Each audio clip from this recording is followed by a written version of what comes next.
ವಿದ್ಯಾರ್ಥಿಗಳೇ, ಪ್ರಥಮ ಪಿಯುಸಿ ಎರಡನೇ ಅಧ್ಯಾಯಕ್ಕೆ ಸಂಬಂಧಿಸಿದಂತೆ ಸಮಾಜಶಾಸ್ತ್ರದ ಮೂಲಭೂತ ಪರಿಕಲ್ಪನೆಗಳಲ್ಲಿ ಮತ್ತೊಂದು ಬಹುಮುಖ್ಯವಾಗಿರುವಂತಹ ಪರಿಕಲ್ಪನೆ ಸಂಸ್ಥೆ. ಅದನ್ನು ಇಂಗ್ಲಿಷ್ನಲ್ಲಿ ನಾವು ಇನ್ಸ್ಟಿಟ್ಯೂಷನ್ ಅಂತ ಕರಿತೀವಿ. ಅಂದ್ರೆ ಸಾಮಾನ್ಯವಾಗಿ ಸಂಸ್ಥೆ ಎನ್ನುವಂತ ಒಂದು ಪರಿಕಲ್ಪನೆಯನ್ನ ಉಪಯೋಗಿಸುವಂತ ಸಂದರ್ಭದಲ್ಲಿ ಕೆಲವು ಸಲ ಸಂಘ ಸಂಸ್ಥೆಗಳು ಎನ್ನುವಂಥದ್ದನ್ನ ಜನರಲ್ ಆಗಿ ಅಥವಾ ಸಂಕುಚಿತವಾಗಿ ನಾವು ಉಪಯೋಗಿಸ್ತಾ ಇದ್ದೀವಿ. ಆದರೆ ಸಮಾಜಶಾಸ್ತ್ರದಲ್ಲಿ ಸಂಸ್ಥೆಗೆ ವಿಶಿಷ್ಟವಾಗಿರ್ತಕ್ಕಂಥ ಒಂದು ವಿಸ್ತಾರವಿದೆ. ಆ ಹಿನ್ನೆಲೆಯಲ್ಲಿ ಖ್ಯಾತ ಸಮಾಜಶಾಸ್ತ್ರಜ್ಞ ಎಮಿಲಿ ಡರ್ಕಿಮ್ ರವರು ಏನ್ ಹೇಳ್ತಾರೆ ಅಂತಂದ್ರೆ, ಸಾಮಾಜಿಕ ಸಂಸ್ಥೆಗಳ ಅಧ್ಯಯನವೇ ಸಮಾಜಶಾಸ್ತ್ರ ಅಂತ ಕರೀತಾರೆ. ಅಂದ್ರೆ ನಾವು ಸಂಸ್ಥೆಗಳನ್ನ ಅಧ್ಯಯನ ಮಾಡಿಬಿಟ್ರೆ ನಾವು ಒಂದು ಸಮಾಜವನ್ನೇ ಅಧ್ಯಯನ ಮಾಡಿದ ಹಾಗೆ ಎನ್ನುವಂತ ಒಂದು ನಿಟ್ಟಿನಲ್ಲಿ ಅವರು ಹೇಳುವಂಥದ್ದು. ಹಾಗೇನೆ ಮತ್ತೊಬ್ಬ ಖ್ಯಾತ ಸಮಾಜಶಾಸ್ತ್ರಜ್ಞ ಆಗಿರ್ತಕ್ಕಂಥ ಗಿಡ್ಡಿಂಗ್ಸ್ ರವರು ಮಾನವ ಜನಾಂಗದ ಗತಕಾಲದಲ್ಲಿ ನಡೆದಿರಬಹುದಾದಂತ ಎಲ್ಲ ಒಳಿತುಗಳ ಒಂದು ಸಂಗ್ರಹ ಅಥವಾ ಒಟ್ಟು ಮೊತ್ತ. ಅಂದ್ರೆ ಮನುಷ್ಯನ ಬದುಕಿನ ಗತಕಾಲದಲ್ಲಿ ನಡೆದಿರುವಂತ ಒಂದು ಒಳ್ಳೆಯ ಸಂಘಟಿತವಾದ ಒಳ್ಳೆಯ ಗುಣಲಕ್ಷಣಗಳು ಅಥವಾ ಒಳ್ಳೆಯ ಕಾರ್ಯವಿಧಾನಗಳು ಅಂತ ನಾವೇನ್ ಗುರುತಿಸ್ತಾ ಇದ್ವಿ, ಅವೆಲ್ಲವೂ ಕೂಡ ಸಂಸ್ಥೆಗೆ ಒಳಪಡುತ್ತವೆ. ಅಂದ್ರೆ ಸಾಮಾನ್ಯವಾಗಿ ಮನುಷ್ಯ ತನ್ನ ಬಯಕೆಗಳನ್ನ ಗುರಿಗಳನ್ನ ಈಡೇರಿಸಿಕೊಳ್ಳುವ ಸಲುವಾಗಿನೇ ಗತಕಾಲದ ಸಂದರ್ಭದಲ್ಲಿ ಹೋರಾಟವನ್ನ ಮಾಡಿರ್ತಾನೆ. ಅಂತ ಸಂದರ್ಭದಲ್ಲಿ ಅವನಿಗೆ ವಿಶಿಷ್ಟವಾಗಿರ್ತಕ್ಕಂಥ ಕೆಲವು ಕಾರ್ಯಗಳನ್ನ ಅವನು ನಂಬಿಕೊಂಡು ಬಂದಿರ್ತಾನೆ, ಸೃಜಿಸಿರ್ತಾನೆ, ಅವನ್ನ ಮುಂದುವರಿಸ್ಕೊಂಡು ಹೋಗ್ತಿರ್ತಾನೆ. ಆ ಹಿನ್ನೆಲೆಯಲ್ಲಿ ಇವೆಲ್ಲವೂ ಕೂಡ ಬಹಳಷ್ಟು ಮುಖ್ಯವಾಗಿರುವಂತ ಒಂದು ಪರಿಕಲ್ಪನೆ. ಹಾಗಾಗಿ ಸಂಸ್ಥೆ ಎನ್ನುವಂಥದ್ದು ಒಂದು ವಿಶಿಷ್ಟವಾಗಿರುವಂತಹ ಒಂದು ಪರಿಕಲ್ಪನೆ. ಆ ಹಿನ್ನೆಲೆಯಲ್ಲಿ ಸಂಸ್ಥೆ ಅಂದ್ರೆ ಏನು ಎನ್ನುವಂಥದ್ದನ್ನ ಒಂದು ಅರ್ಥ ಅಂದ್ರೆ ಸಂಸ್ಥೆಯ ಅರ್ಥ ಎನ್ನುವಂತ ಅಥವಾ ಸಂಸ್ಥೆ ಎಂದರೇನು ಎನ್ನುವಂಥದ್ದನ್ನು ಒಂದು ಅಂಕಕ್ಕೆ ನೀವು ಕೇಳಿದಾಗ ಅದರ ಸಂಸ್ಥೆಯ ಅರ್ಥ ಏನಂತಂದ್ರೆ ಒಂದು ವಿಶಿಷ್ಟ ಕಾರ್ಯವಿಧಾನದ ಶೈಲಿಯೇ ಅಂತ ಕರಿತೀವಿ ನಾವು. ಸಂಸ್ಥೆಯ ತಕ್ಷಣ ಒಂದು ಕಟ್ಟಡ ಅಲ್ಲ, ಅಥವಾ ತಿನ್ನುವ ಪದಾರ್ಥ ಅಲ್ಲ, ಅಥವಾ ಇನ್ಯಾವುದೇ ವಸ್ತು ಅಲ್ಲ, ಬದಲಾಗಿ ಒಂದು ವಿಶಿಷ್ಟ ಕಾರ್ಯವಿಧಾನದ ಒಂದು ಶೈಲಿ. ಯಾವ ಸಂದರ್ಭದಲ್ಲಿ ಹೇಗೆ ನಾನು ಯಾವ ರೀತಿಯಾಗಿರ್ತಕ್ಕಂಥ ಒಂದು ಕಾರ್ಯವನ್ನು ಕೈಗೊಳ್ಳಬೇಕು, ಅದು ಸಮಾಜದ ನೀತಿ ನಿಯಮಕ್ಕೆ ಬದ್ಧವಾಗಿರುತ್ತದೆ. ಈ ಎಲ್ಲ ಹಿನ್ನೆಲೆಯಲ್ಲಿ ನಾವು ಒಂದು ವಿಶಿಷ್ಟ ಕಾರ್ಯವಿಧಾನದ ಶೈಲಿ ಎನ್ನುವಂಥದ್ದನ್ನು ನಾವಿಲ್ಲಿ ಸಮಾಜದ ಸಂದರ್ಭದಲ್ಲಿ ಬರುವಂತ ಒಂದು ಪರಿಕಲ್ಪನೆಯಲ್ಲಿ ನಾವು ನೋಡುವಂಥದ್ದು. ಇಲ್ಲಿ ಮೆಕೆವರ್ ಮತ್ತು ಫೇಸ್ ಅವರ ಪ್ರಕಾರ ವ್ಯಾಖ್ಯಾನಗಳು, ಎರಡನೇ ಹಂತದಲ್ಲಿ ವ್ಯಾಖ್ಯೆಗಳು ಅಥವಾ ವ್ಯಾಖ್ಯಾನಗಳು. ಮೆಕೆವರ್ ಮತ್ತು ಫೇಸ್ ಏನ್ ಹೇಳ್ತಾರೆ ಸಂಸ್ಥೆ ಅಂದ್ರೆ, ಸಾಮೂಹಿಕ ಚಟುವಟಿಕೆಗೆ ವಿಶಿಷ್ಟವಾಗಿ ಸ್ಥಾಪಿತವಾದ ಕಾರ್ಯವಿಧಾನದ ಒಂದು ರೂಪಗಳೇ ಸಂಸ್ಥೆಗಳು ಅಂತ ಕರೀತಾರೆ. ಇಲ್ಲಿ ಸಾಮೂಹಿಕ ಚಟುವಟಿಕೆಗೆ ಅಂದ್ರೆ ಅಲ್ಲಿ ತೊಡಗಿರುವಂತ ಚಟುವಟಿಕೆಗಳು ಹಲವಾರು ಉದ್ದೇಶ ಗುರಿ ಇರುವಂತದ್ದು, ಜೊತೆಗೆ ಒಂದು ವಿಶಿಷ್ಟ ಸ್ಥಾಪಿತ ಅಂದ್ರೆ ಅವು ವಿಶೇಷವಾಗಿ ಸಂಸ್ಥಾಪನೆಗೆ ಒಳಪಟ್ಟಿರುತ್ತವೆ.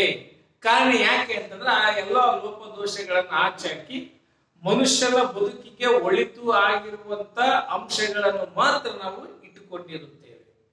ಅಕಸ್ಮಾತ್ ಕೆಲವು ಮನುಷ್ಯನ ನೀತಿ ನಿಯಮಕ್ಕೆ ಅಥವಾ ಸಾಮಾಜಿಕ ಬದುಕಿಗೆ ಅದರಿಂದ ತೊಂದರೆ ಇರುತ್ತೆ ಅಂತಂದ್ರೆ ಸಮಾಜದಲ್ಲಿ ಅವುಗಳಿಗೆ ಗೌರವ ಇರೋದಿಲ್ಲ.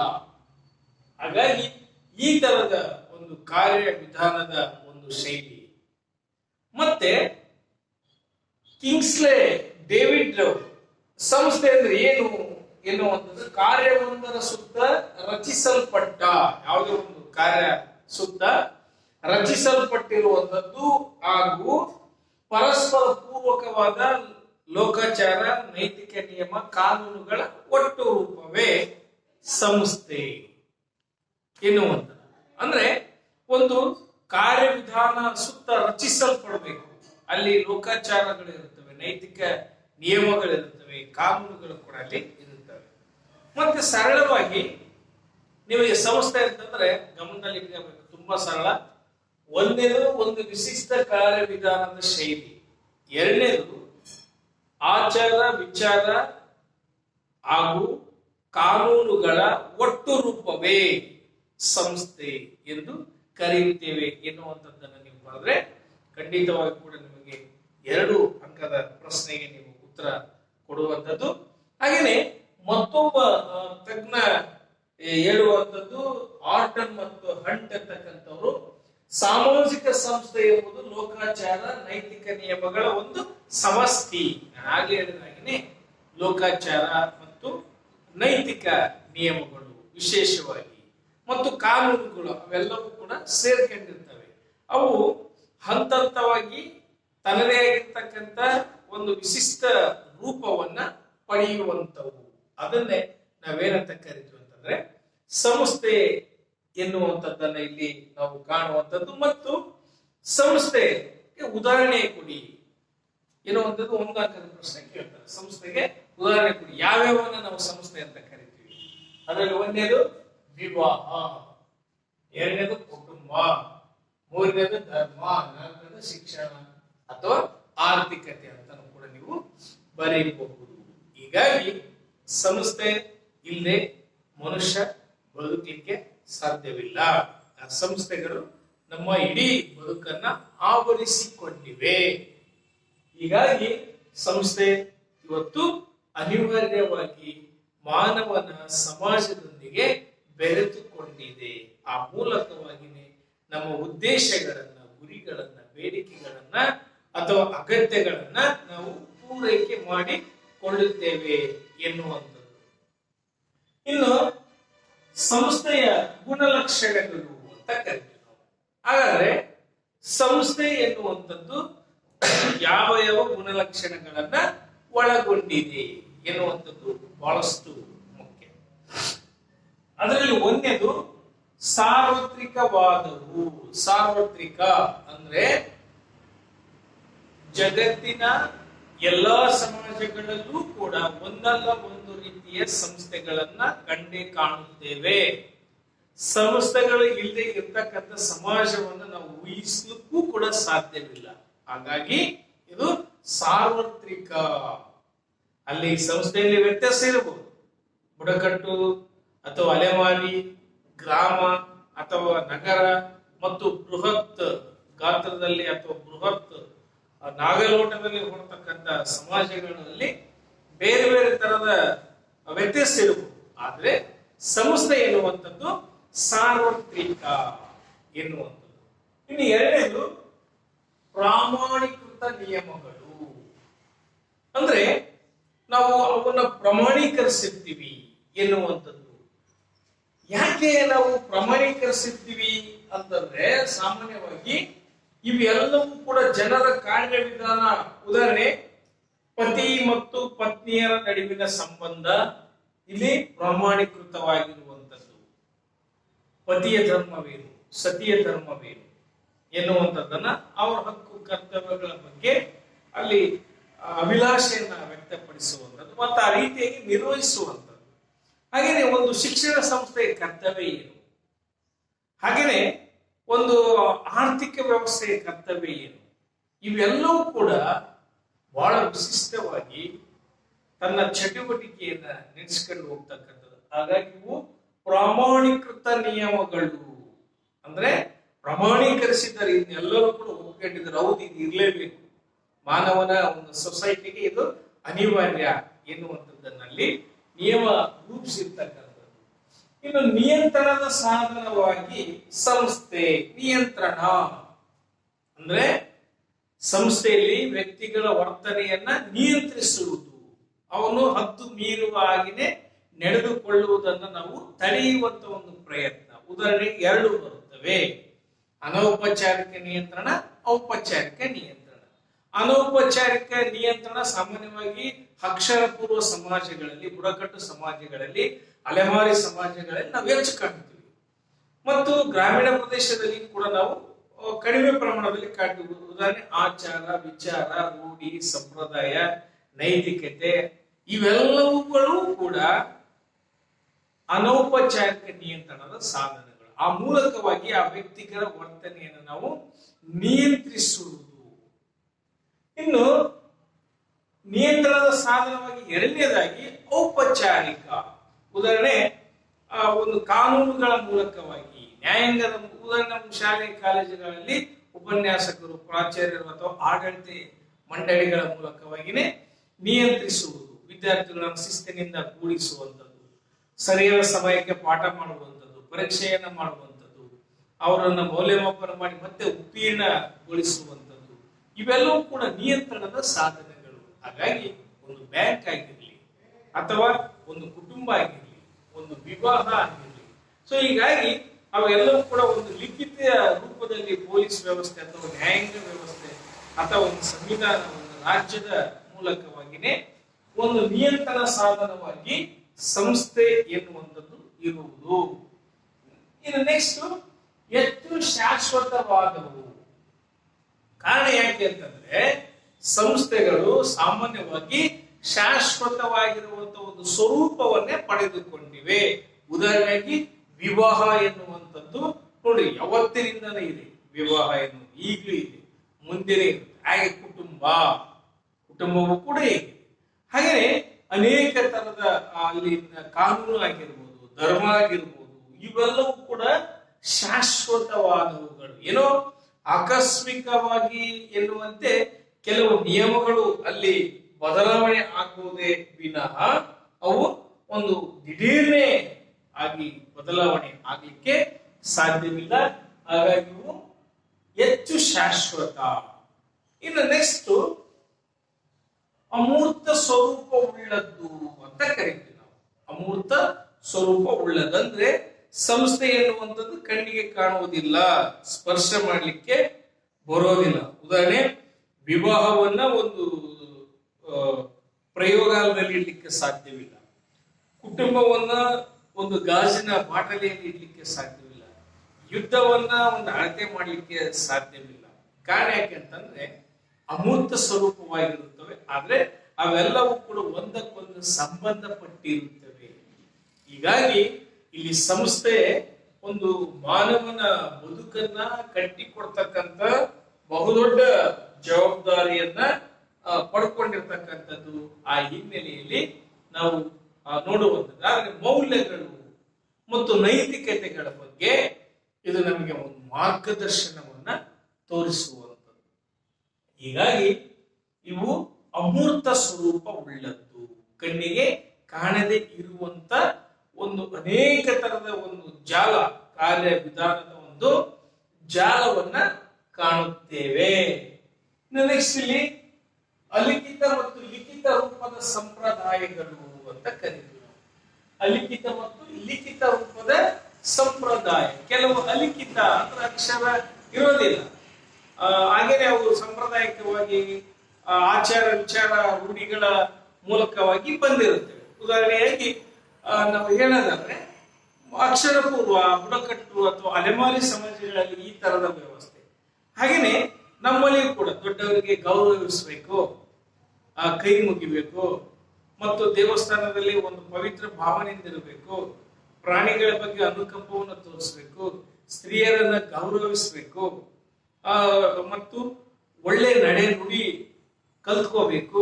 ಇವೇನಿವೆ ಅಲ್ಲ, ಇವೆಲ್ಲವೂ ಕೂಡ ಅಲಿಖಿತವಾಗಿರುವಂತ ಒಂದು ನಿಯಮಗಳು. ಹಾಗೆಯೇ ಲಿಖಿತ ರೂಪದ ಸಂಪ್ರದಾಯಗಳು ಅಥವಾ ನಿಯಮಗಳು ಕೆಲವು ಕಾನೂನಿನ ಮೂಲಕ, ಅಂದ್ರೆ ಬೇರೆಯವರ ಆಸ್ತಿಯನ್ನು ಕಬಳಿಸ್ತಕ್ಕಂಥದ್ದು, ಕೊಲೆ ಮಾಡ್ತಕ್ಕಂಥದ್ದು, ಸುಲಿಗೆ ಮಾಡ್ತಕ್ಕಂಥದ್ದು, ವಂಚನೆ ಮಾಡ್ತಕ್ಕಂಥದ್ದು, ಮೋಸ ಮಾಡುವಂಥದ್ದು, ಇವೆಲ್ಲವಕ್ಕೂ ಕೂಡ ಏನಿದೆ ಅಂತಂದ್ರೆ ಶಿಕ್ಷೆ, ಕಾನೂನಿನ ಮೂಲಕ ಅವರಿಗೆ ಶಿಕ್ಷೆಯನ್ನ ನೀಡುವಂಥದ್ದು. ಹಾಗಾಗಿ ಕಾನೂನು ಕೂಡ ಒಂದು ಇನ್ಸ್ಟಿಟ್ಯೂಷನ್, ಅಂದ್ರೆ ಒಂದು ಸರಿಯಾದ ದಿಕ್ಕಿನತ್ತ ಒಬ್ಬ ವ್ಯಕ್ತಿಯನ್ನ ಕೊಂಡೊಯ್ಯತಕ್ಕಂಥ ಒಂದು ಸ್ಥಿತಿ ಅಥವಾ ಪರಿಕಲ್ಪನೆ ಅಂತ ಕರಿತೀವಿ. ಇನ್ನು ನೆಕ್ಸ್ಟ್ ಇಲ್ಲಿ ಸಾಂಕೇತಿಕ ಲಕ್ಷಣಗಳು.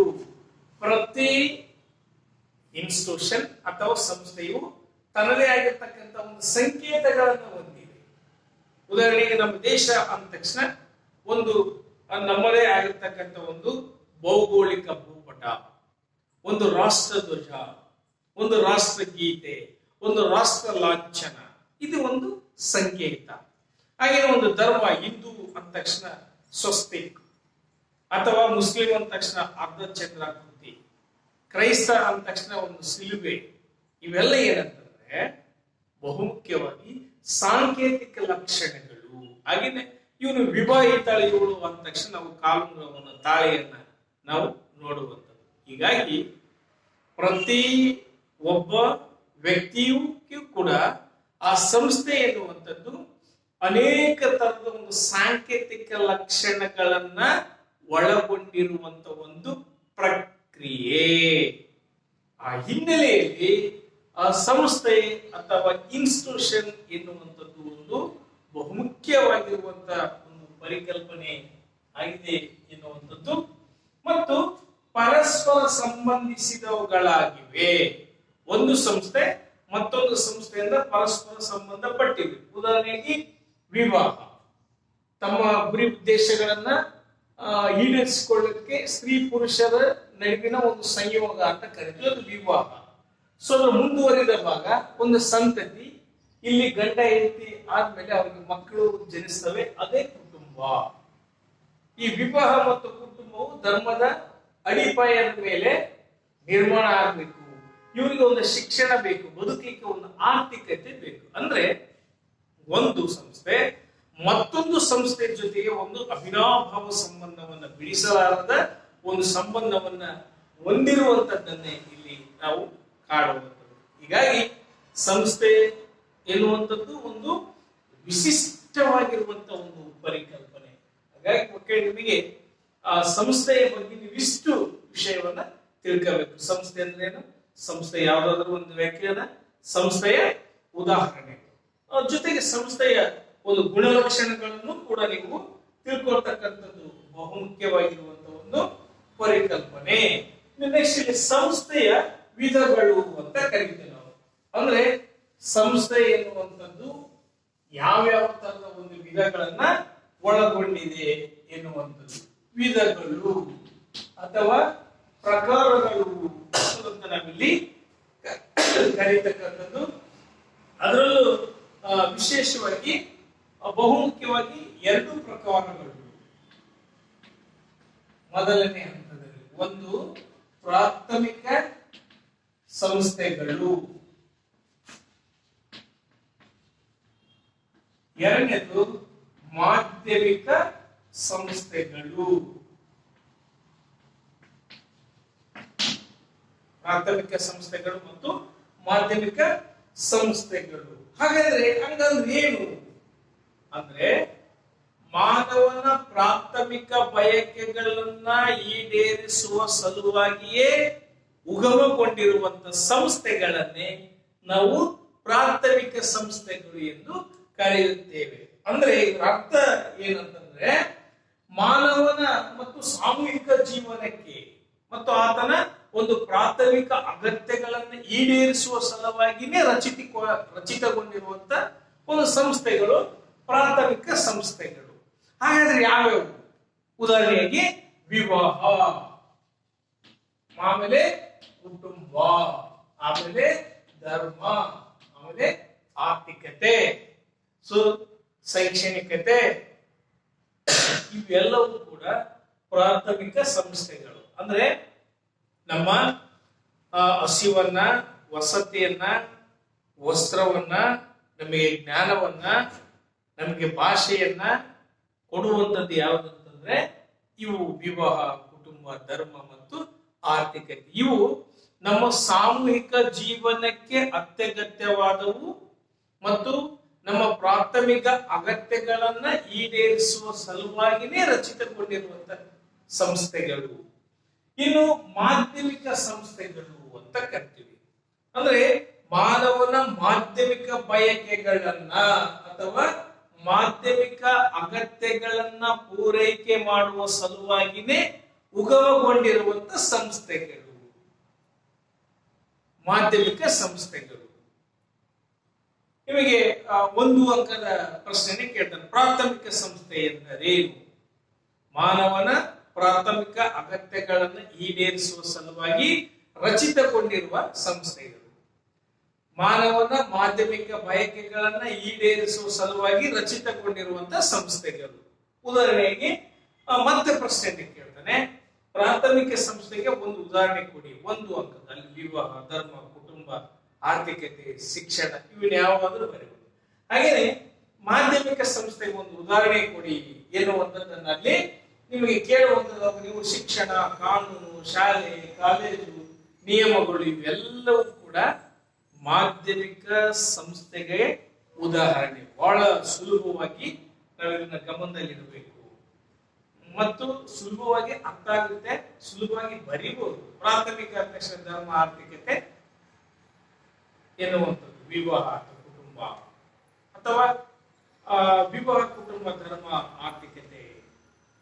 ಇಲ್ಲಿ ಮಾಧ್ಯಮಿಕ ಸಂಸ್ಥೆ ಅಂದ ತಕ್ಷಣ ನಮಗೆ ಗೊತ್ತಾಗಬೇಕು ಶಾಲೆ, ಕಾಲೇಜು, ಕಾನೂನು, ಸಂವಿಧಾನ ಇವೆಲ್ಲವೂ ಕೂಡ ಮಾಧ್ಯಮಿಕ ಸಂಸ್ಥೆಗಳು. ಹೀಗಾಗಿ ಇವು ಎರಡೂ ಪ್ರಕಾರದ ಸಂಸ್ಥೆಗಳನ್ನ ನಾವು ಬಹುಮುಖ್ಯವಾಗಿ ನೋಡುವಂಥದ್ದು. ಇನ್ನು ನೆಕ್ಸ್ಟ್ ಮತ್ತೊಂದು ಹಂತದಲ್ಲಿ ಅಮೆರಿಕದ ಖ್ಯಾತ ಸಮಾಜಶಾಸ್ತ್ರಜ್ಞ ಆಗಿರ್ತಕ್ಕಂಥ ಡಬ್ಲ್ಯೂ.ಜಿ. ಸಮ್ನರ್ ಅವರು ಮತ್ತೆ ಎರಡು ತರದ ಒಂದು ಸಂಸ್ಥೆಗಳನ್ನ ಪರಿಚಯ ಮಾಡಿಸ್ತಾರೆ. ಅದು ವಿಕಸಿತ ಸಂಸ್ಥೆಗಳು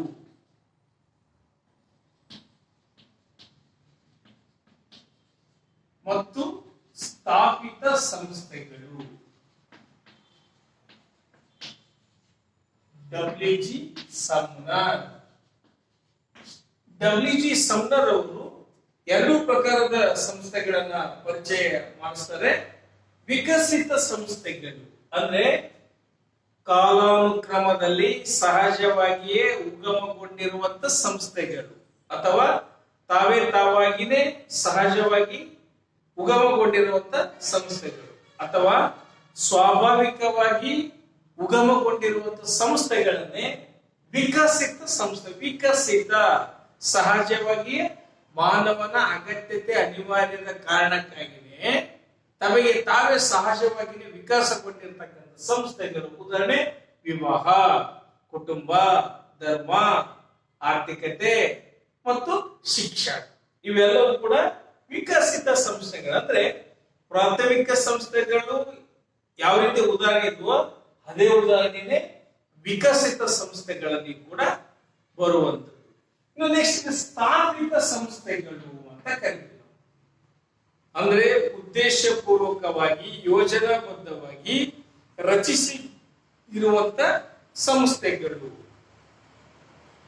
ಯೋಜನಾಬದ್ಧವಾಗಿ ಉದ್ದೇಶಪೂರ್ವಕವಾಗಿ ರಚಿತಗೊಂಡಿರುವಂತ ಸಂಸ್ಥೆಗಳೇ ಸ್ಥಾಪಿತ ಸಂಸ್ಥೆಗಳು. ಅಂದ್ರೆ ನಾವೇ ಅದನ್ನ ಸಂಸ್ಥಾಪನೆ ಮಾಡಿರ್ತೀವಿ ಎನ್ನುವಂಥದ್ದನ್ನು ಇಲ್ಲಿ ಬಹಳಷ್ಟು ಮುಖ್ಯ ಎನ್ನುವಂಥದ್ದು.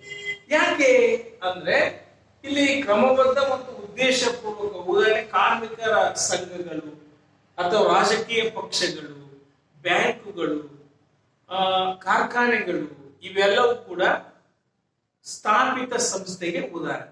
ನಿಮಗೆ ಏನು ಮಾಧ್ಯಮಿಕ ಸಂಸ್ಥೆಗಳ ಉದಾಹರಣೆಯನ್ನು ಹೊಂದಿದ್ವಲ್ಲ ಅವೇ ಇಲ್ಲಿ ಬರ್ತಕ್ಕಂಥ. ನಿಮಗೆ ಕೇಳ್ತಾರೆ ಡಬ್ಲ್ಯೂ.ಜಿ. ಸಮ್ನರ್ ಪ್ರಕಾರ ಸಂಸ್ಥೆಗಳನ್ನು ಹೆಸರಿಸಿ. ಅವು ನೀವು ವಿಕಸಿತ ಸಂಸ್ಥೆಗಳು ಮತ್ತು ಸ್ಥಾಪಿತ ಸಂಸ್ಥೆಗಳು ಎನ್ನುವಂಥದ್ದನ್ನು ನೀವು ಇಲ್ಲಿ ಆನ್ಸರ್ ಬರೀಬೇಕಾಗುತ್ತೆ. ಸೊ ಹೀಗೆ ಇದು ಎರಡನೇ. ಹಾಗಾದ್ರೆ ಮತ್ತೆ ಇ.ಡಬ್ಲ್ಯೂ. ಬರ್ಗಸ್ ಅವರ ಪ್ರಕಾರ 4 ಪ್ರಕಾರದ ಸಂಸ್ಥೆಗಳನ್ನ ಅವರು ಹೇಳ್ತಾರೆ. ಬಹುಮುಖ್ಯವಾಗಿ 4 ಪ್ರಕಾರ. ಅವು ಯಾವ್ಯಾವು ಅಂದ್ರೆ ಉದಾಹರಣೆ ಸಾಂಸ್ಕೃತಿಕ ಸಂಸ್ಥೆಗಳು. ಅಂದ್ರೆ ಮಾನವನಿಗೆ ಆಚಾರ, ವಿಚಾರ, ರೂಢಿ, ಸಂಪ್ರದಾಯ, ನಿಯಮಗಳನ್ನ ವರ್ಗಾಯಿಸುವ ಸಂಸ್ಥೆಗಳನ್ನೇ ಅವರು ಸಾಂಸ್ಕೃತಿಕ ಸಂಸ್ಥೆಗಳು. ನಮಗೆ ಆಚಾರ, ವಿಚಾರ, ರೂಢಿ, ಸಂಪ್ರದಾಯಗಳನ್ನು ಯಾರು ಹೇಳ್ಕೊಟ್ಟಿದ್ದಾರೆ ಅಂದ್ರೆ ನಮ್ಮ ಕುಟುಂಬ, ನಮ್ಮ ಧರ್ಮ, ನಮ್ಮ ಶಿಕ್ಷಣ. ಇವು ಇವು ಏನಂತಂದ್ರೆ ಸಾಂಸ್ಕೃತಿಕ ಸಂಸ್ಥೆಗಳು. ಅಂದ್ರೆ ನಮಗೆ ಒಂದು ಆಚಾರ ವಿಚಾರ ರೂಢಿ ಸಂಪ್ರದಾಯ ಒಂದು ಸನ್ಮಾರ್ಗವನ್ನ ಹೇಳಿಕೊಡುವಂಥದ್ದು. ನೆಕ್ಸ್ಟ್ ಆರ್ಥಿಕ ಸಂಸ್ಥೆಗಳಂತ ಮನುಷ್ಯನ ಮೂಲಭೂತ ಅಗತ್ಯಗಳನ್ನ ಈಡೇರಿಸುವಂತ ಸಂಸ್ಥೆಗಳು. ಉದಾಹರಣೆ ಉತ್ಪಾದನೆ, ಬೇಡಿಕೆ, ಬಯಕೆ, ಅಗತ್ಯತೆ ಅಥವಾ ಆ ವಸ್ತುಗಳನ್ನ ದುಡಿತಕ್ಕಂಥದ್ದು, ಸರಕು ಸೇವನೆ, ನಮಗೆ ಬೇಕಾಗಿರ್ತಕ್ಕಂಥ ವಸತಿ ಅಥವಾ ಅನ್ನ ಆಹಾರ ಇವೆಲ್ಲವುಗಳನ್ನು ಕೂಡ ಒದಗಿಸುವಂತ ಸಂಸ್ಥೆಗಳು ಆರ್ಥಿಕ ಸಂಸ್ಥೆಗಳು. ತದನಂತರ ಮನೋರಂಜನಾ ಸಂಸ್ಥೆಗಳು ನಮಗೆ ಮನುಷ್ಯನಿಗೆ ಉಲ್ಲಾಸವನ್ನ ನೀಡುವಂತ ಸಂಸ್ಥೆಗಳು. ಅಂದ್ರೆ ದಿನಪೂರ್ತಿ ನಡೆದಿರ್ತಕ್ಕಂಥ ಒಂದು ಮನುಷ್ಯನಿಗೆ ಒಂದು ವಿರಾಮಕ್ಕಾಗಿ ನಾವು ಬಳಸಿಕೊಳ್ತೀವಿ ಈ ಸಂಸ್ಥೆಗಳನ್ನ. ಉದಾಹರಣೆಗೆ ನೃತ್ಯ ಅಥವಾ ಹಾಡು, ಸಂಗೀತ ಮತ್ತು ಕಲೆ, ವಾಸ್ತುಶಿಲ್ಪ ಇವೆಲ್ಲ ಮನೋರಂಜನಾ ಸಂಸ್ಥೆಗಳು ಎನ್ನುವಂಥದ್ದು. ಇನ್ನು ಕೊನೆಯದಾಗಿ ಸಾಮಾಜಿಕ ನಿಯಂತ್ರಣ ಸಂಸ್ಥೆಗಳು ಅಂತ ಕರೀತಾರೆ. ಸಾಮಾಜಿಕ ನಿಯಂತ್ರಣ ಸಂಸ್ಥೆಗಳು ಅಂತಂದ್ರೆ ಅಲ್ಲಿ ಒತ್ತಾಯ ಪೂರ್ವಕವಾಗಿನೇ ಒಂದು ವರ್ತನೆಯನ್ನ ಕಂಟ್ರೋಲಿಂಗ್ ಮಾಡೋದು, ಹತೋಟಿಯಲ್ಲಿ ಇಡೋದು. ಉದಾಹರಣೆ ಪೊಲೀಸ್, ನ್ಯಾಯಾಂಗ, ಶಾಲೆ, ಕಾಲೇಜು, ಸಂವಿಧಾನ ಇವುಗಳ ಮೂಲಕವಾಗಿ ನಾವೇನಂತ ಕರಿತೀವಿ ಅಂತಂದ್ರೆ ಸಾಮಾಜಿಕ ನಿಯಂತ್ರಣ ಸಂಸ್ಥೆಗಳು. ಹೀಗಾಗಿ ನೀವು ಬಹುಮುಖ್ಯವಾಗಿ ಆರಂಭದಲ್ಲಿ ಒಂದನೇ ಸಂದರ್ಭದಲ್ಲಿ ಪ್ರಾಥಮಿಕ ಸಂಸ್ಥೆಗಳು, ಮಾಧ್ಯಮಿಕ ಸಂಸ್ಥೆಗಳು. WG ಸಮ್ನರ್ ಅವರ ಪ್ರಕಾರ ವಿಕಸಿತ ಸಂಸ್ಥೆಗಳು, ಸ್ಥಾಪಿತ ಸಂಸ್ಥೆಗಳು. ಬರ್ಗೆಸ್ ಅವರ ಪ್ರಕಾರ ಒಂದು ಸಾಂಸ್ಕೃತಿಕ ಸಂಸ್ಥೆಗಳು, ಆರ್ಥಿಕ ಸಂಸ್ಥೆಗಳು, ಮನೋರಂಜನಾ ಸಂಸ್ಥೆಗಳು, ಸಾಮಾಜಿಕ ನಿಯಂತ್ರಣ ಸಂಸ್ಥೆಗಳು. ಸೊ ಹೀಗಾಗಿ ನೀವಿಷ್ಟು ಒಂದು ಇದ್ರ ಬಗ್ಗೆ ಸಾಕಷ್ಟು ಮಾಹಿತಿಯನ್ನ ನೀವು ಪಡ್ಕೊಂಡ್ರಿ. ಇದನ್ನ 5 ಅಂಕದ ಪ್ರಶ್ನೆಗೆ ಕೇಳ್ತಾರೆ, 1 ಅಂಕ ಕೇಳ್ತಾರೆ, 2 ಅಂಕಕ್ಕೆ ಕೇಳ್ತಾರೆ. ಇದರಲ್ಲಿ ಪ್ರಶ್ನೆಗಳು ಬರ್ತವೆ. ಹಾಗಾಗಿ ಇದನ್ನ ಪದೇ ಪದೇ ಕೇಳುತ್ತಾ ಅದನ್ನ ನೀವು ಬರವಣಿಗೆಯನ್ನ ಮಾಡಿ ಇದರ ಉಪಯೋಗವನ್ನು ಪಡ್ಕೋಬೇಕು. ಮತ್ತೆ ಮುಂದಿನ ತರಗತಿಯಲ್ಲಿ ಮತ್ತೊಂದು ವಿಷಯದ ಬಗ್ಗೆ ನಾವು ಚರ್ಚಿಸೋಣ. ಅಲ್ಲಿ ತನಕ ಇದರ ಮನನ ಮಾಡಿ.